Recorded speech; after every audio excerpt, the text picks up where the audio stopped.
All right, everyone. It must be Friday. God, I can't talk. Let's try that again. Fridays, because it's the Q&A with Alan and Marshall show, and we've got a special guest today. Who is this character, Alan? Well, first of all, I'm Alan Howe with Easiway, and we have one of the best guys in the industry, Alex Mimosa from Easiway. Yes, he is my boss, and, but also the co-founder, and also the co-founder of Blue Water. So we had Alex on, I think, 2.5 years ago. Yeah. Oh, it's been longer than that. It had to be before we were sponsored by GSG. And, back when we didn't know what we were doing, as opposed to now. As opposed to now, where we can't even talk. I don't know what happened with my throat there, but a lot has changed, man. We've come through COVID. We've come through a lot of things. The Blue Water was spawned. Alex, a wild ride. Yeah, a lot has happened. So and Alex travels all over the international. He's worked for other manufacturers from M&R for a lot of years, so a wealth of knowledge. So I'm glad he's back on.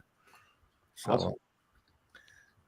So Alex, why don't you talk about kind of what you do, maybe, and a little bit, so everybody understands. Sure. Kind of your story. Well, I started with M&R in the early 2000s and kind of did the whole DTG and CTS route there, and then did that for a little over a decade. Then ended up coming to Easiway to build its international sales. Then ended up taking over as the director of sales for a while, and been there for doing that for 5 years now. And then in the middle of COVID, John and I got a squirrely idea to start a manufacturing company making reclaim equipment. Yeah, because why not? Why not? Only the best time. Yeah, great. And so, look, hey, it's Cindy. She's here. Hey, we can't do a show without Cindy. And Charles is here too. Hey, Charles. From New Mexico. How you doing, Charles? Yeah. We'll talk about Cindy here in a little bit, because we're going to talk about the Fort Worth show. So perfect.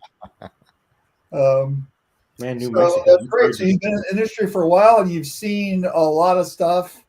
Yes, and I've been really fortunate. Yeah, it's I got a lot of opportunity to M&R. I've been to 58 countries, all for screen printing.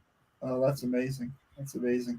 For that, what was like? Is there something that just stands out? Like you couldn't even believe it. Like still can't believe it today. What was that? I would say the country of Bangladesh as a whole stands out.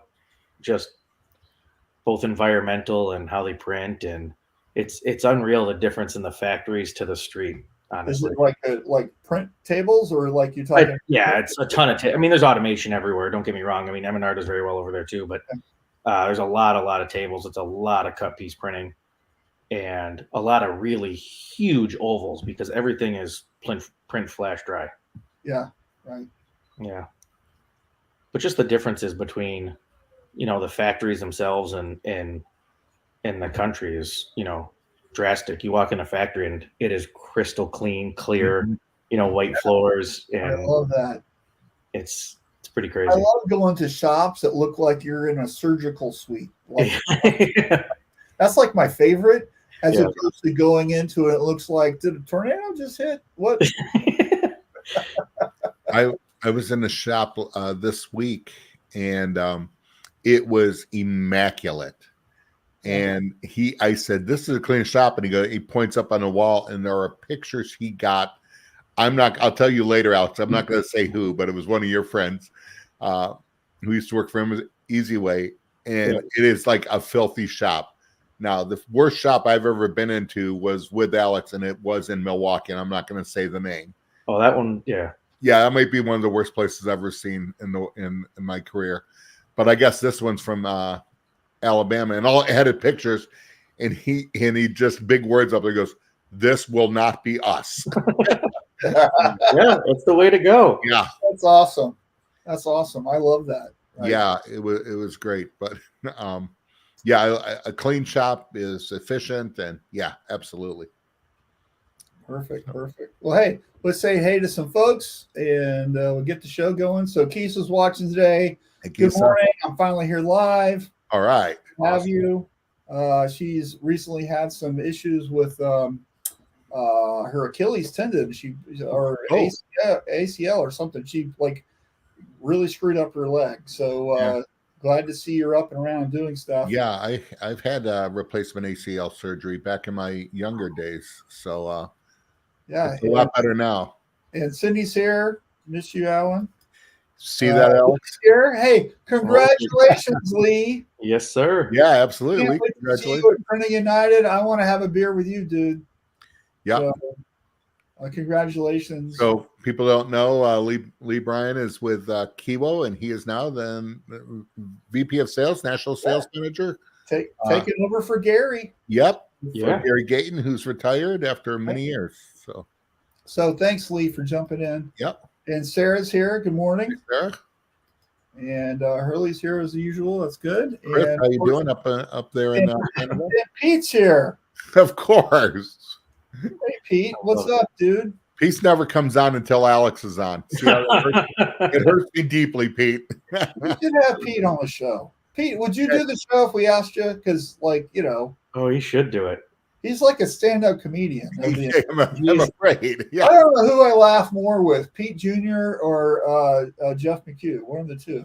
Jeff McHugh. That's a good competition right there. Yeah. Yeah. We should have him on, right? Yeah. And not okay. Who wants to take a chance at pronouncing his name? Right. I could. Kananaki. Yeah. Kananki. Yeah. We got the American tongues. We can't pronounce. Absolutely. Well, Govri, thank you very much. Let us know where you're from. Yeah, that's great. Thanks for watching. Okay. So anyway, what do you say we roll a little commercial here, pay some bills, and we'll get into the show. Sweet. So we always want to thank GSG. They're for sponsoring us. They had, from what I understand, a great show. GSG's. I'll talk about that. It was lots of fun. I hung out there for a little bit and caused a little controversy, I think, with my post that I made and about the M&R DTF printer. Yeah.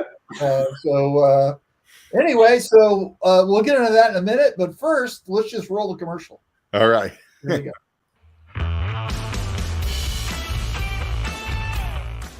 Over the last 70 years, GSG has seen many changes in the apparel decorating industry. But one thing that hasn't changed is our dedication to helping our customers discover what's next. As we continue to lead the industry, GSG is here to support your business with industry experts.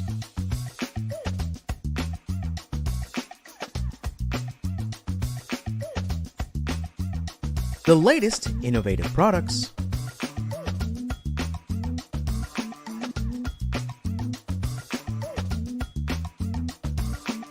training services,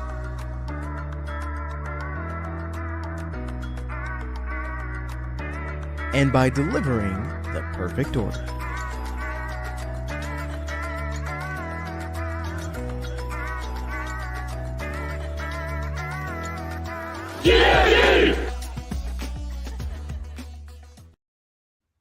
All right. Huge shout out to them. Thanks, guys. Absolutely. Got some more folks here. So Pete wants to know about the blue water, by the way. He's got one. We'll get to that, Pete. Well, you have one. You tell us about the blue water. And Sean's here. Good morning. How you doing, Sean? Come up here.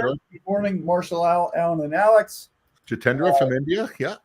Mark's here. Good morning. Hey, Mark, I sent you an email. Did you see it about your website? So just comment. So, and Mark, thank you very much for the information on the smoker. So Mark and I were talking smoking meats and stuff. You got to ask. Well, I needed to know what kind of papers to roll them in, but no.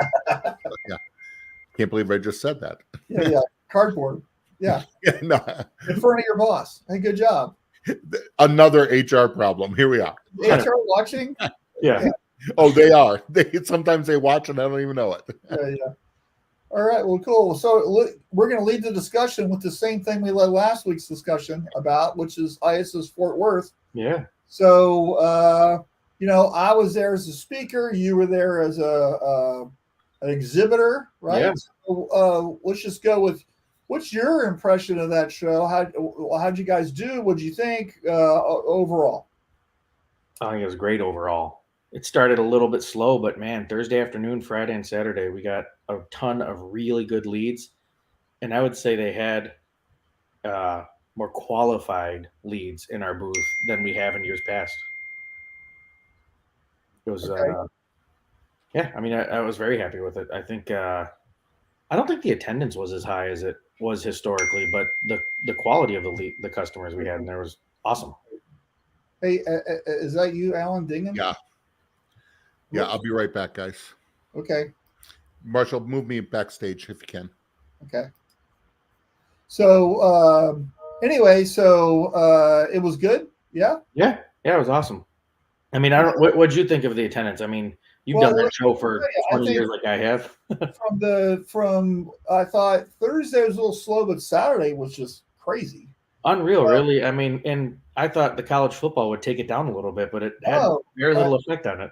Yeah, yeah. Well, a lot of people had the games on their TVs in their booths, right? Yep. And, and I don't know if you noticed, but there was this awesome car show that wrapped the I did see that on the front all the side. hot rods and stuff. I had no idea what that was going to be about. Yeah, it was kind of neat. But anyway, so on Thursday, I was on stage on the Ink Kitchen stage talking about sustainability. And then I had a class on AI on Friday, which was pretty well attended for right after lunch on our Friday. I still had 50 people in the class. That was pretty good. I thought it was a good show. I had a lot of meetings, saw a lot of people. So it was, and everybody that I talked to, I think they were in a buying mood. They were all looking for stuff. I would agree. And I still think, okay, and one of the things I do is when I teach a class or I'm doing stuff, I bump into people. I ask them, why you're here, whatever. So many people, this still was their first trade show. Mm-hmm. They have a brand new business and they were looking for some solution, right? And it's just amazing the amount of people who come to these things. This is their first trade show. And I think some of how many trade shows have you guys been to? I'm like a gazillion, right? Just like me. And we get kind of we get used to it. Yeah. Right. These people were like, oh my God, look at it. Just walking around with their eyes open and they can't believe it. And a lot of those folks, that was their first show. Man. And they had just started their business just recently and they were looking for something. Right. And, it's kind of a cool thing. Right. Yeah, I mean, it's hard not to take for granted that, some of these people are coming to the trade show for the first time, so you have to be diligent in how we have the conversations with everyone that visits the booth. Well, yeah, and some people come every year, right? And sure. Yeah, of course. But I just think it's kind of an interesting thing. And if you look at, and I'm sure there's studies, and I don't really have access to that, but I think most people go to a trade show about once every 3 to 5 years. Mm-hmm. And that's the thing. And but I think more and more people are coming out of the woodwork because they're starting their business in the garage or their basement or the outbuilding or what they're doing something right now. And a lot of them are starting with a heat press. A lot of them are starting with just a simple manual press. And just like always, right? I mean, I know it's not show related, but do you kind of feel like it's like that 08 through 10 again, where people are, that we had a real entrepreneurial push. Yeah, in 08 through 10. And I almost feel like coming out of COVID, we're kind of getting that same thing. Well, here's what, I did back when, right after COVID, I wrote a blog article. I did some research on the number of business licenses. And in a lot of states, the number of business licenses tripled a year after COVID. Whoa. Right. And the college admissions doubled after COVID. And I think a lot of reasons why is because people whatever they were doing before, they're not going back to that job because a lot of times it's the way they treated them because of COVID. And they just thought, you know what, screw you guys. I'm doing my own thing. I've always wanted to be whatever. X. Yeah. And so what happened is the number of Shopify stores increased, the number of Etsy stores increased. People are making, before they were making $18 an hour at Target or whatever. Now they can make that doing jewelry or selling T-shirts or whatever they're doing. Yeah. And they've started these little businesses, and some of them will take off and some of them won't. It just depends on the skill and talent and luck for these people, right? Mm-hmm. And I think at the trade show, these are the people that are showing up. Yep. Right. And I talked to this one guy. He was 60 something easy. And he was from San Diego, and this was his first show, and he was starting his own apparel brand. It's like, I was like, God bless you. I was like, you need a tailoring job, And he had an idea, and he was doing it, and he was there just researching, walking around. He took my AI class. He was very interested in ChatGPT and Midjourney, and he wanted to see about, how he can do things easier and learn new things. That's the reason why people go to the trade shows is for that. Right. Yeah. And he was taking full advantage of it. And of course, he already had a career that he was just I'm doing my new thing. Right. Yeah. And I thought it was really cool. Right. I think awesome. That type of guy is indicative of what's happening, I think, with our industry, because we have a very low barrier of entry. Right. It doesn't take a whole lot to start a business, start doing something with apparel. Right. Well, the questions I have on that whole point is, Marshall, and I don't know if you have this information, Alex, is of those startup businesses and business license, I wonder what the attrition rate is, from 3-4 years, after that. I guarantee it's 90+%. And I don't know that for a fact, but it's gigantic. Yeah. And so I wonder what that is and what's keeping coming. Well, here's what happens, and you've heard this a million times. Oh, T-shirts, I should do that. How hard can it be? Exactly. Now, the other thing is, if Alex, I hope you're right, like that 08 to 2010, when that happened, what I saw as that was happening is it used to be, not to be the oldest guy in the room, thank goodness Marshall's here, but I have a comment that I'm biting my tongue with. Yeah, exactly. But, it used to be when they started up, it was a manual, it was a flash, it was a small dryer. And what happened there was they're going, screw that, we're going straight to automatic. Yep. And now they're going straight automatic, straight coder, straight auto reclaim. We're automating everything. Right. And if that trend continues, that's good for our country and our industry. Yeah. Or they're going DTF or something like that. I do agree with Cindy. The show does seem to be getting smaller, but I was still shocked how many manufacturers were there exhibiting. It was great. Yeah. Yeah. So I want to talk about Cindy for a minute, right? So she is on here every single week, right? Yeah. And at the GSG had a little get together Friday night, which I went to. It was very nice. It was at the Flying Saucer Bar. Yep. It was great.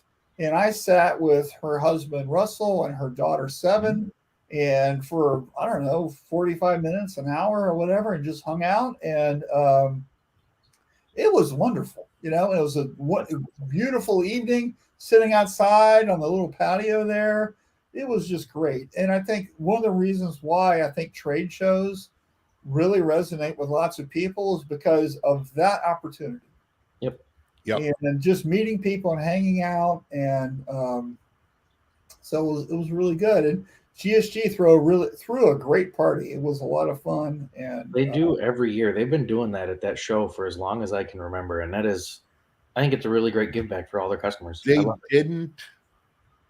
What was the last one I went to? Because it was right after COVID, and they just decided not to, and I don't blame them on that. Yeah, I don't know, but it was fun, right? Yeah, right. And I think last year I went to the Made Lab Rocktoberfest thing just to go do that because I like German beer, but this year I went to the GSG thing, and it was awesome, and probably would be going back forever. It was so much fun. So Yeah. Right. And anyway, so it was good seeing Cindy and her family and hearing their stories about their kids. And by the way, Cindy has 9 kids. I knew that. One of his their kids is a man, a boy, right? And his name is Texas, right? So his name is Texas King. That's got to be the coolest name I've ever heard in my life. Right? He needs to be governor. He needs to be governor. That's like the best name, right? It is. So Marshall asked me after the show, we were talking, and he goes, "Hey, I was with Cindy King and all." They go, "Yeah." He goes, "Do you know how many kids?" I go, "A bunch." I knew that because the last time I was down there, Marshall, you were not to be found because you were teaching. And I met Cindy and her husband, and I knew Cindy from here, but her husband, and we were talking about all their kids. So, that's awesome. Yeah. So, all right. Hey, so more comments here. So Brian's here. Good morning from Missouri. Hey, Brian. Cindy says that was fun and a couple of hours. So nice to visiting. Was great. Ron's here, making a good day. Yeah, it's always a good day, Ron. And Mike's here. It's the time in the hallways to hang out. That was better, like Shirt Lab, connecting on steroids, of course. Yep. Yeah. Brian says the number of boutiques on Instagram and TikTok selling transfers and shirts is amazing. Yep. And Cindy gave us a bunch of hearts. So. Yep. And you know what Michael said on there, and Marshall, we've said that before, and it's hard, I know, as manufacturers to put a value on it, but we got to be present to win. And it's just real hard to put a dollar amount on it. Yeah. So, I was there promoting my newsletter. I had a whole bunch of signups because of that. I was walking around with my little postcard, giving them away and stuff.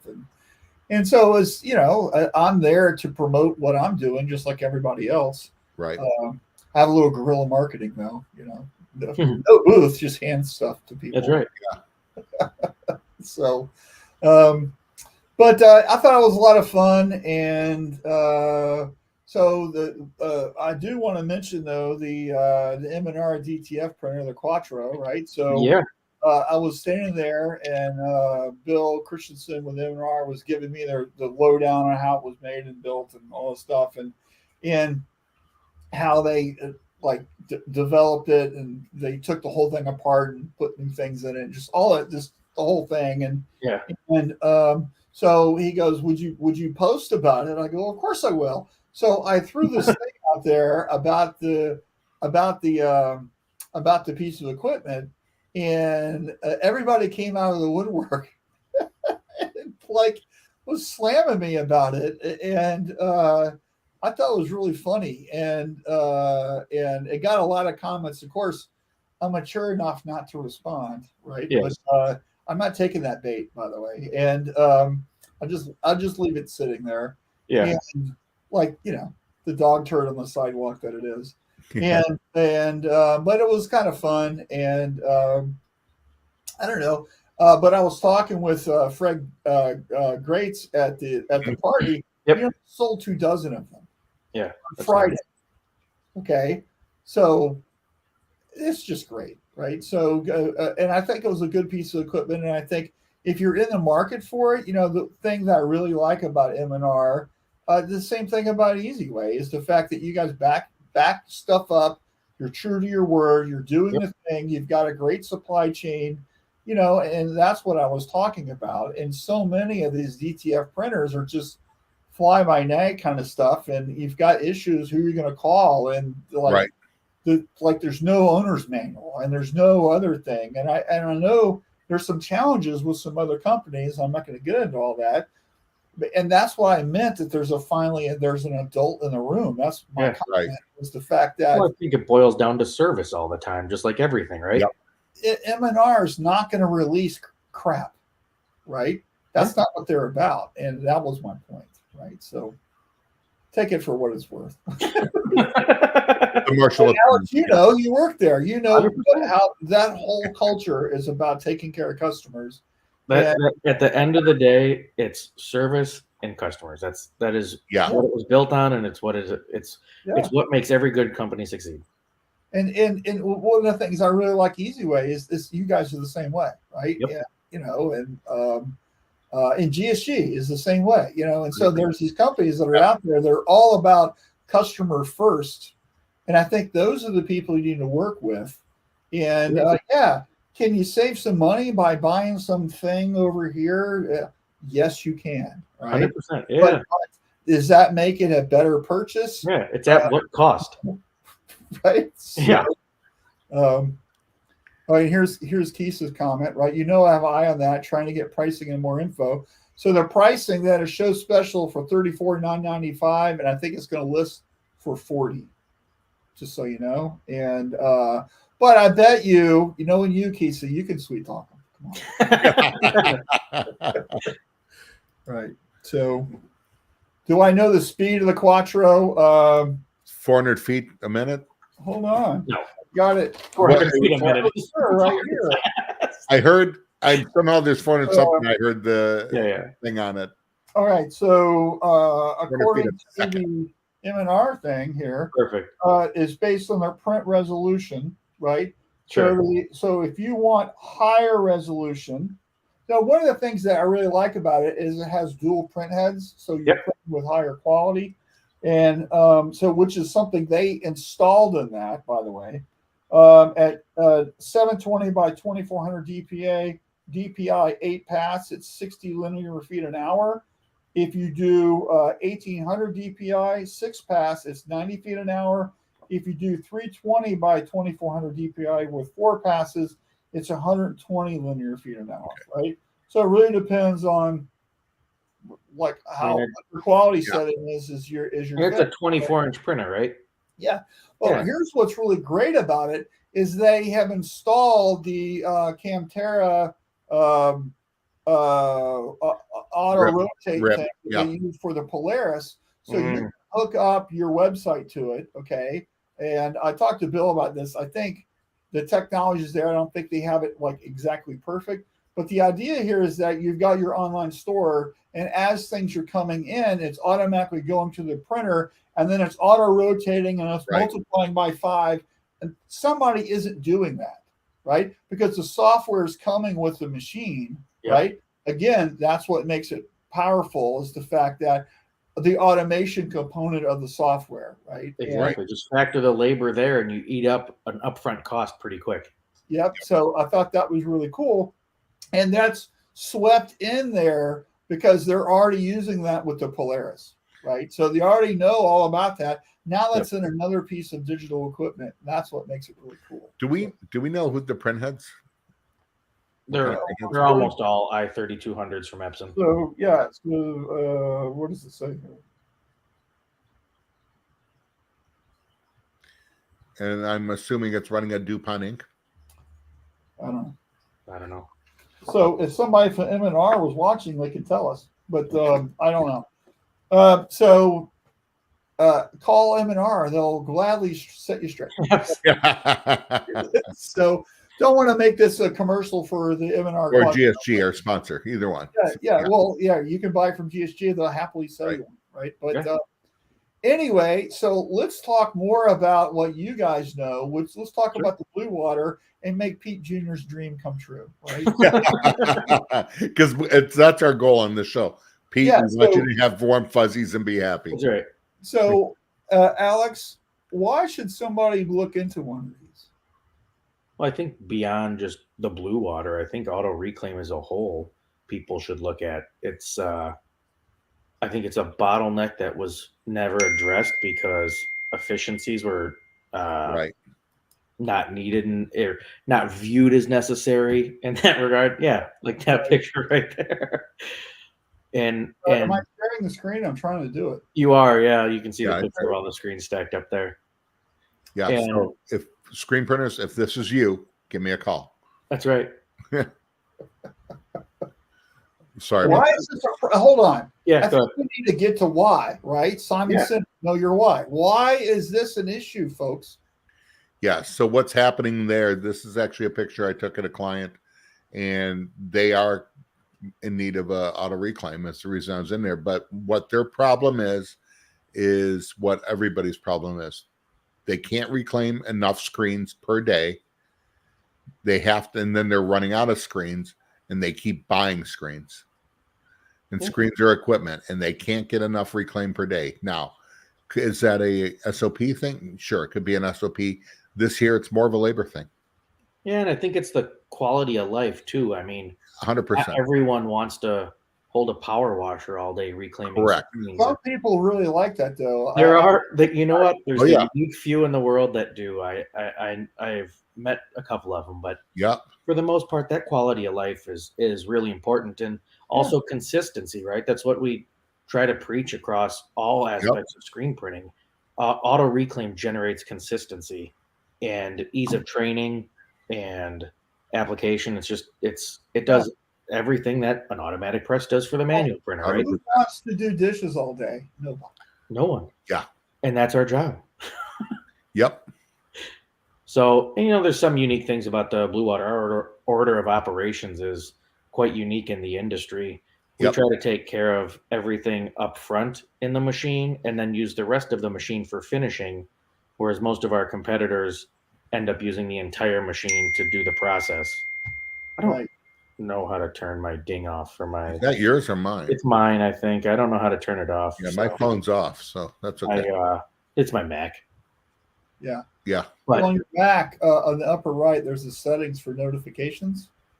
Really? Just click that. It'll take care of it. Or we could just do some Monty Python skits where, hey, is that the thing that goes ding? Do you remember that one? Every time with the hospitals, like, what is that? It's the most expensive piece of equipment. That's right. The thing, bing. Every time we hear a ding, that's another satisfied Easiway Blue Water customer. That's right. That's right. So, anyways, like our order of operations is a little different, right? We use a tank up front, and a vast majority of the other machines out there use solvent first, and there's nothing wrong with those machines, but some of the hiccups are it is responsible for bulk ink removal. So the solvent gets dirty quite rapidly, and you're only dehazing and degreasing that last image area. With our machine, because we put it in the tank and then on the belt, it power washes the screen clear first. So when we go into the second chamber, we're using the solvent to dehaze and degrease the entire open mesh. Yeah. Instead of just that last image area. And it also keeps the solvent cleaner quite a bit longer because the it's not responsible for like I did close iMessage and it's still doing it. Daryl's trying to help you out here. Thanks, I know. I did close it. And else, you're 100% right on there with the solvent first on some of the other machines, because that is not just you're hitting the whole thing, even if it's a left chest and you only have a small image or a full print. You're using the same amount of solvent, same amount of screen. And your equipment's a little different in how it's constructed. Why don't you talk about that a little bit? Yeah, so we use Polypro for a couple of reasons. It's quite a bit quieter than stainless steel. When you put big pressure washers inside of a stainless steel box, it tends to echo quite deeply, and that creates a lot of ambient noise and everything in the buildings that are unnecessary. It's also really easy to clean because you can just wipe it down with the same solvent you put in the machine, and it'll come right back to that shiny white finish it comes out of the factory with. And it's also extraordinarily chemical resistant. There's no chemicals in the industry that we use that'll destroy that polypropylene booth. Yeah. So it's, those are the three main reasons we decided to go with it. It's because it doesn't make any noise. Yeah, why is it so quiet? Because it doesn't make any noise. Okay. So, because we said so. Well, no, that's a shot at Peter Walsh. We had him on when the Cobra first came out live, and we're like, why is it so quiet? And of course, with that great Australian accent, well, because it doesn't make any noise. I once had a conversation with him, and he was talking about his ideas, and he goes, if I have 100 ideas or 100, memes or anecdotes, he goes, 3 of them are really good, and those are the ones people remember. So that's one of his 3 for the day. It is. It was so great. That's just a pure classic. Oh, and it was live. We were like all trying to keep throwing. It's like, of course. Yeah. So yeah. All right. So but you know what we were saying on I forgot what we were saying, but yeah, it's quiet and stuff. I forgot what I was saying. Never mind. Yeah. Peter got us offline. Hey, so we need to give GSG a shout out, right? So let's share the Pulse. And so here's the Pulse magazine. And currently, if you click on it, nothing happens. But I'm sure they're going to change it. The sign in digital one, you can see the hand will click and open, but the apparel one won't. I think they got a new one up here, so they'll have to correct that soon. Sure. But if you go to the Pulse when it does open, you can find all type of deals and a lot of interesting things. So check them out. Just go to gogsg.com, and they're great for the industry, and you can order all types of things from them. They're really doing a lot education wise. I have clients that are actually going down, I think, sending people down to their automatic training. Good. In Dallas. I know they have some embroidery ones. Liz Beavers is doing. Yeah, I saw Liz at the show. She was great. We want to have her back on, by the way. We do. Man, we want to talk about the color reel. Those things are so cool. Unreal. Yeah. Right. Why everybody doesn't have one, man. Yeah. Well, I think you got it. So, by the way, I was standing there talking to Liz, talking to Josh Ellsworth and Eric Campbell at the same time at a little meeting right there, right in front of the color wheel.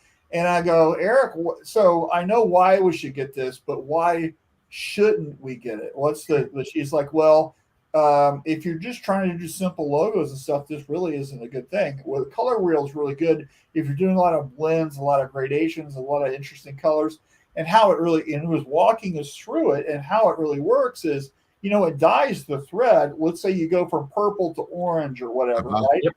You have to sew through all the purple before the orange starts. So you might actually sew more threads to get to the orange so you have a clean line. Yeah. So it's like one of these things so it requires you to actually plan more. And I go, planning, that's not something we do. Right. So it was very interesting to have that guy kind of like give us the lowdown, right? So yeah. One of my clients, we were talking about it, he saw it and he just said, we're looking at it because we get a lot of call for PMS match thread. You try to get close, but then you have it, use it, and then it's there for 2 years and it's brittle and it's no good. He goes, this is a saver, a game changer on it. Yeah. Well, does it match a Pantone color? I think it might be close. It does. It does? Mm-hmm. Exactly? I don't know. I haven't seen it. You tell me. You were down there. I wasn't there with my color spectrometer matching. Oh, okay. I don't know. But I think for the embroidery, and again, embroidery not our strong suit, but if they don't have to buy a whole cone. Oh, yeah. So it makes lots of sense for many different things, right? Yep. So, all right, so let's switch gears a little bit. Let's talk about the next show coming up. Heck yeah. It's a couple of weeks away, right? Printing United. What's going on with that show? Why should anybody go? We're all going to be there. That's why. That's why. What other reason? So it's if you don't know anything about it, right? Where is it going to be? Let's talk about that first. Atlanta. Hotlanta. Hot Atlanta. Easy to fly into. That's right. Yeah. Not my favorite Printing United location. They switch them up year to year, but it's where we're at this year. Yeah. I think you're right. It's not. I don't think as far as it's not as well attended. I mean, I just look at it, because if you're domestic, you're going to go to wherever it's at, right? Right. But if you're coming from out of the U.S., generally they want the destination ones. Yep. Orlando, New Orleans, Las Vegas. Yep. In Atlanta, just not so much unless you want to go to the Pepsi Museum or the Coke Museum. Oh, man. I can't believe I just said that. I might be murdered as soon as I get there. So it's going to be at the World Congress Center, which I've been to. I think the first SGIA show I went to was there, right? And that's when I took a class that Marcy Kenter put on about sustainability. That's how I got hooked into that, right? But so it's going to be great. I'm on 2 panels. I'm on a panel about pricing, and I'm also on a panel about AI, right? And that's going to be kind of fun. So the AI panel is me, Michelle Moxley, and Mark Coudray. So that's going to be a really good discussion. And I've already sent some slides in they want to show some things. So that's awesome. we're doing our podcast on Friday too, aren't we? Same time. Well, they haven't gotten back to us. So what we wanted was our normal slot. That way we don't have to change anything. Yep. So we'll see. But by the way, one of the things they said they were doing was they're going to put chairs up front. So people can come watch. So the idea, I think, is we can have our stuff set up and maybe we take questions from the animals in the audience, which is scary in itself, right?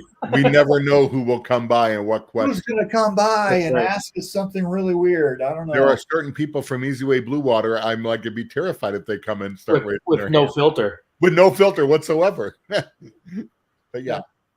So anyway, I think it would be a good show. I have a call every Monday with Tom and Allie for Shirt Lab, and Allie and Marge are going to be there. Of course, Cheyenne from Allie's shop is getting the Women Printer Award. Oh, is she really? Cheyenne is? That's great. So I was thinking maybe we should do like a little Shirt Lab breakfast or something one of the days. And so we're looking at that. We don't have any plans yet. So look for details on that. And it'll be pay your own thing. It's just us to get together. But I think it'll be fun. So. Absolutely. I mean, it's great for networking, right? I mean, it's one of the two big ones a year. Yeah. And so why do people go to shows? They go to because that's where their tribe is. We want to hang out with our colleagues. We go for the gizmos. What's the new thing? What's the new idea? And then we go for education, right? Yep. And I think some of those folks with Printing United were listening about the education a little bit, so they're trying to do some better classes.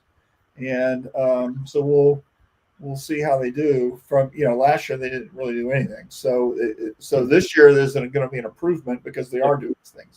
That's right. Look at Alan. Look at Alan's face. Well, and I'm just thinking because Marshall, you and I talked to people at Printing United, and we said, "What are you doing?" And then said, "No, our data shows this." Well, your data's wrong. Well, then when it's a failure, they've come back to us and said, "We've changed. We want to do this," and we're like, "Oh, because you just didn't listen to people who know?" And it's like, really? But I am glad they're doing more, and So Dean says Printing United is going to be good this year. Hot Linen isn't the best location, but should still be a packed show. Check out the floor layout. Yep. Yeah. So Easiway's got a booth, right? We do, yeah. Yeah. I won't ask for the booth number since I know that you don't know it. It's in the convention center. I will not be there, so safe with no wild questions. Well, you can still put them in the chat there. There you go. You can. And I don't want people to think like we've had Cassie Green and Josh Caruth on there, and believe me, some of that's not a shot at them. They have been. Oh no, they got an earful from us, and they handle it as professionals as they are. Right? And they take it up the chain for us too. That's right. So, yep. Great. So love you guys. Yep, they are. They're working great for us and doing well. So it'll be fun. Yeah, absolutely. I think everyone's bringing a big crew, which will be good. Yeah. All right, so let's get into some final topics here. Let's talk about common screen room challenges. Since we got two of the screen room experts on the planet here, let's throw some out there. So what do you think the most, besides I got a million screens I need to clean, what's the most common screen room problem that you guys see, and how should I solve that? I think still, and for all eternity, the largest screen room problem is underexposure, because people want to make things quick. 100%. It's not testing with the 7-step, and they just don't know, and then it looks good to me, and then they wash it out, and the whole thing falls apart, or worse, falls apart on press. That's no worse than that for a presser. It's because everything's not fully cross-linked in the emulsion. When it comes to reclaim, you end up with gummy reclaim everywhere and creating strings and just all of these horrible things that can happen. Or it doesn't come out at all because it's underexposed. They're hitting it with screen opener or a hot solvent. See, I said screen opener without losing my crap. That is number 2, and it locks it in. And it's all because of underexposure. I don't know. Why is screen opener bad, Alan? I've never heard this before. the getting way outrageous. it flashes off. I want to see Alan's head spin around like the Exorcist. So here, and I can do this. They do this all the time. Here it is. The truth, and with sarcasm on there.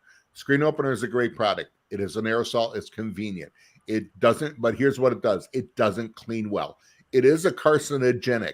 It will give you cancer. By saying screen opener, I just ripped 10 years off my life that I can't afford on there by handling it. Screen opener is a hot solvent. It's a very low flash point. Yep. It can lock up your press, your emulsion if you're underexposed, but it will cause staining and plastisol. Any low flash point will do it. Screen opener or a low flash point, mineral spirits, things like that. The only good thing about screen opener is it's outrageously expensive. It's about $8 a can, $7 or $8 a can. And when it's empty, it's never empty of chemical. You can shake it here and there. It's out of propellant, so it's wasting product. So it's really a bad value of it all around. So I don't know why people use it. It should not be in textile shops whatsoever. But otherwise, go fire marshal will see it and go lose his crap because it's out there. Alan said all that without breathing. That was amazing. There was no stopping there at all. And it just makes me insane when I see it. It is the scourge. It should not be in any textile shop. Yeah. But if you use a better product on there, here's what we all get to. I don't care what product it is, but use a better product that it will save you money, save you time, save your health. And did we mention make you more profitable? That's right. On there. So what should they be using? A high quality press wash. I mean, something Easy with a solve flash 842. 842 is the king. Yeah. Anything with a flash point above 140. That's kind of the key metric there. How do I find the flash point? On the SDS sheet. Section 7 on an SDS sheet should have all of that information in there. Yeah. I'm setting you guys up with the softball questions here. I know. I love it. And the reason 140 is the baseline because that makes it more non-flammable in there. Yeah. So here's the thing. It's going to clean better. You're going to use less. And here's how I always tell people. I said with screen opener or a mineral spirits, a lacquer thinner, anything like that, it dries quick so you can retape is why everybody likes it. It doesn't clean well and has associated all kinds of problems, which we talked about. It's like in the summertime. You have a glass of a cold beer, cold drink, and you set it on your table. And you take it off and there's that water ring. And when it's real light, you can see it shrinking down and evaporate. You pour the drink on the table, it's going to take it a while to evaporate. That's what happens with solvent. Faster solvent, low flash point's going to dry. You're going to just keep pouring more on in it, and it doesn't clean well. With something like with a 140 flash point, you're going to use way less. It's going to clean better. And if you need to tape, just take the dry part of the rag, buff it real quick, and you're dry as a bone like that. Not that, again, I said that all without breathing. 100%. You How did I do, boss? It's an A+. And they do this to me. It shows and like they just to watch because I'm like trying to not jump on a soapbox, but it is the scourge of the industry. And there's no question, Mark's 100% right. It's like taking a quarter and putting in Alan's slot. Oh yeah. And you know what? I'm like the dance monkey. They're doing a dance monkey dance. And it is because I can't not do it. So. Yeah, so Mark's got a great comment here. Too many people view the screen room and reclaim as the lowest job in the shop. It's usually like the penalty box, right? Exactly. But in reality, is a lifeline of the production efficiency, and it's so true. You know, like that's where we put the drunk in the screen room, right? And it's not like our most anal, awesome person. But he really is process oriented and wants everything exactly right. That's who needs to go in there. Yeah. I like to say we start the process. We're not the finishers. We're the start. Well, I've been in some big shops with their screen room manager and their screen guys and people in there. And I said, I'll tell them, this is the most important room. Yep. Said the sexy part is machines are going, lights are going, things come off the dryer and the printer goes, gosh, I'm good. And you need to look at them and go, you're welcome. Yeah, that's right. And that's about it. So that's great. All right. So what's another one? Well, and I think people still treat screens as a commodity. Like in the picture we saw, screens are not a commodity. They are equipment. Yep. That press, that automatic, that manual does not work without screens. Marshall, you still with us, or you froze up? No, I'm just nodding my head. Yep. Okay, yeah, you froze up on there just picture-wise, but that's cool. Well, sometimes I have to take over the controls. Is why I want to do this. I'll just keep moving a little bit like this. Yeah, no, that's cool. But when you have that, when you start looking at screens or equipment, you start looking at it a different way. Why am I not keeping tension? Why are you letting your piece of equipment go to less efficiency? Why am I underexposing? Why are you having your equipment working at less efficiency and making your other equipment work harder? So I think, a lot of it boils back down to education again as well, because 100%. I find very commonly people are using the wrong type of products in the wrong areas in the process. How many times have you seen people spraying aerosols in a washout booth? Oh, and or using a press wash in what I call behind the curtain, when you get into the screen room, or there's a whole bunch of things that that all boil down to education. And like Mark said, because people view it as the lowest job on the totem pole, right? The owners, production managers, etc., they never put the time in to educating their staff to do the process right. They just need the screens done and back on the floor. Yep. Right. And show the picture again. It's like, then you end up with that, and no, not that one. But you end up with screens just all over the place. That one right there. Yeah. And if this is you, email the screens that are on the shelf, were they dirty also? They actually save screens some. And I'm not sure there's times to save screens, but I think sometimes people are going, this is all, we've done it. I'd rather save a file than save a screen. For me, the time to save a screen is we're going to be reprinting that in like 2 weeks or something. Yep. Okay. And then beyond that, we'll just reburn it. Yeah.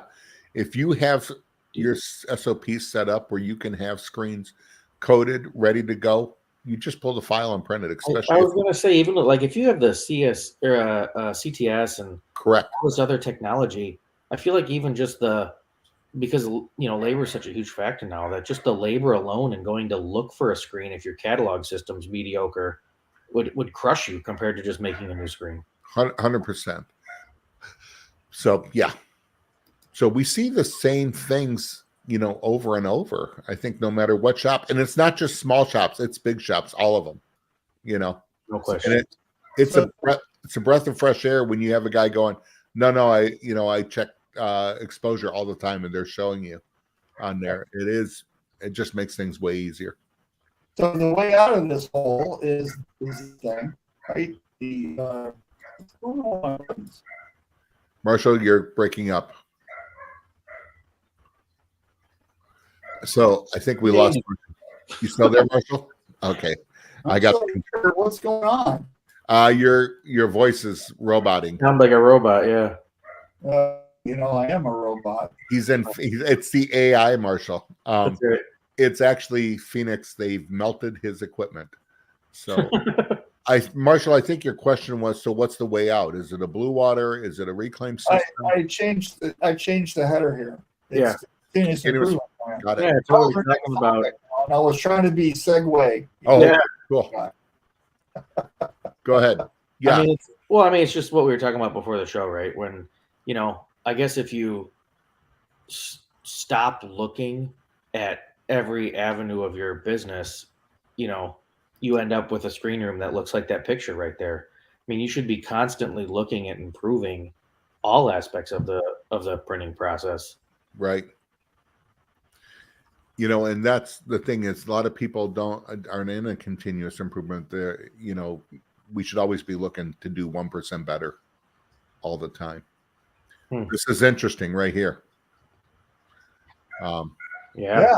I like the last sentence. I didn't want my name associated with bad printing. So, Cora, is this someone you? It's volumes. Yeah. Cora, is this someone that you've contracted out to? Or is this, I don't think, your company? Well, she's an artist that works at her own studio. Oh, that's right. Yeah. I understood. Yeah. No, I get it. If you're not going to constantly be looking at the next thing, if you pull a cork and you end up with a bottleneck, well, pull that cork and pull that cork. And you should constantly be doing that. And you'll never run out of corks, really. Yeah. Yeah. And here's the thing for people who I'm too cheap to buy the good thing or whatever, or change the process. This is actually costing you money. You're just not actually physically writing a check. So you don't realize it. Yep. Okay. And if you actually did proper procedures and proper standards, you would be making more money and be more profitable, which actually shows up in your bank account. Yep. So I've talked to so many shops, and they're $1 million or $2 million in sales, and then they make no money. Why is that? Yeah. Right. And it's because their error rate, and they're doing things over, or just their processes, or they're like it costs them $1 gazillion to make a screen or whatever it is. Absolutely. It all shows up at the bottom line, which is profit, right? And so people who, and how many times you heard this? This is the way we've always done it. Yeah. I've been doing this for 10 years, for 15 years, for 20 years. This is the way we always do it. Well, hey, congratulations, you've been doing it wrong for 20 years. Exactly. Okay. Or guess what? There's new chemicals, processes, techniques that come out all the time. Right. That improve things. Yep. Just because it works doesn't mean it's right. Yeah. Exactly. So, the story I like to tell when somebody talks about that is, it wasn't too long ago, everything moved at the speed of a horse. Yep. Okay. And then guess what? Stuff changed. But you know what? Who didn't want to change? We're all the cowboys. Yep. Yeah. Okay? And there's this great John Wayne movie, right? Where his sons have the car, right? And they go off, and it's all this newfangled stuff, and it runs out of gas or whatever it is, right? But that's what it was like back then when cars were invented. It's like, what is this crazy stuff, Yeah, I know that movie. Yeah, and eventually it do people still ride horses everywhere? Okay, maybe in Texas, but Well, yeah. Yeah. They have ATVs. Yeah. So it's like, what are we doing here? So are you the old guy or the old woman who doesn't want to change because this is all I know, and we fear change because it's weird? Yeah. Well, I have this story about Midjourney every day with people. It's like, it's weird. I don't want to do that. I feel like sometimes people feel like it's admitting failure, and that's not the way you should look at it. It's not admitting a failure. It's creating a new path. Yeah. Well, how can we take that time and use it for better? How can we, if you automate your screen room with the equipment, you're not firing that person. Yeah. You can redeploy them somewhere else. Absolutely. And now you're moving faster. I have never talked to a shop about auto reclaim where they talk about getting rid of someone. They said, no, this is just going to make us more profitable. Said, I'm not looking to get rid of people. I'm looking to where I don't have to have them reclaiming screens 8 hours a day. It's 2 hours, and then, man, they're doing something else. I can retrain them. 100%. And and Al, we've talked about this before. I actually bought an auto reclaim unit years ago, and actually did the math, right? And we saved 73 cents a screen. Yeah, doing it right. And that's the ROI was under a year and a half for the machine, right? And then after that, that's profit. Yep. I've used the line I stole from you, Marshall, a lot. You tell your clients sometimes when they're saying, I can't afford to automate. Like you always say, you're already paying for it. You're already making the payment. Yeah, you just don't know. I go and here's what I want people to do. I want people to measure and do the math. Yep. Measure and do the math. Don't believe me. Don't believe Alex or Alan. Okay. Yep. Do your own math. Do your own homework. Show your work, just like 6th grade math class. That's right. Okay. Yep. And then prove it to yourself that the way you're doing it now is better. And I bet you'll be changing. 100%. 100%. All over the place. Yep. All right. We have, I mean, we can talk about this all day long. That, get with us at the shows. Set it up. I think you guys do talk about this all day long. A lot. All day long. All day long. And you know what? And it's real case scenario. I know one of the largest printers has a blue water machine. And Alex, would he go from 2 auto reclaim machines and 8 people to 1 and 2 people? 3. Yeah. Yeah. Yep. So, all right, folks. Well, hey, we got to wind it up here. So if you guys want to learn more about Blue Water, where can they go, Alex? You can go to bluewater-labs.com or find us on Instagram, bluewater_labs. And can they buy direct? Do they just go through GSG? What do they do? GSG is a great source to buy Blue Water stuff. 100%. And if they are in other parts of the country where GSG doesn't service, just contact us on the website and we will hook you up with a local distributor. Great. Absolutely. Awesome. You guys doing any fun things this weekend? Yeah, it's homecoming weekend here. So I got 2 of my 3 kids in the homecoming parade and all that other good stuff. Oh, really? Is that for high school? They do elementary all the way through high school in the parade. Oh, great. That's so much fun. Yeah. Okay, cool. Right up there in Howe, Michigan. How cool. That's it. Yeah, So right down Grand River. what are you doing, Alan? Nothing. I actually have a list of stuff I need to do around the house. So I'm not doing anything. I went fishing last weekend and Has the temperature dropped yet? Oh, yeah. But it was in the 80s yesterday. I mean, it's better than 90. I'll say that. Yeah. But it has gotten cooler at night Yeah. and in the evening. So yeah, fall's coming pretty easily. It's here. The colors are changing up here already. I know that. I got trees in my backyard turning red. Yeah. So I'll be watching Florida State beat the crap out of Clemson tomorrow. and then I'm on Sunday. I'm getting on an airplane because I'll be going to a shop on site for a couple days. Oh, and, cool. Cool deal. So And Hawaii? Actually, Nassau, Bahamas. Oh, that's right. Your Bahamas customer. Cool. Good. That's like kind of work. It is. Somebody's got to do it, man. That's right. Yeah. Well, good. All right, guys. Well, hey, don't go anywhere, Alex, but we got to end the show. So Absolutely. Thanks, everyone, for watching. We'll talk to you guys next week. And if you have any questions, just reach out. Happy to help.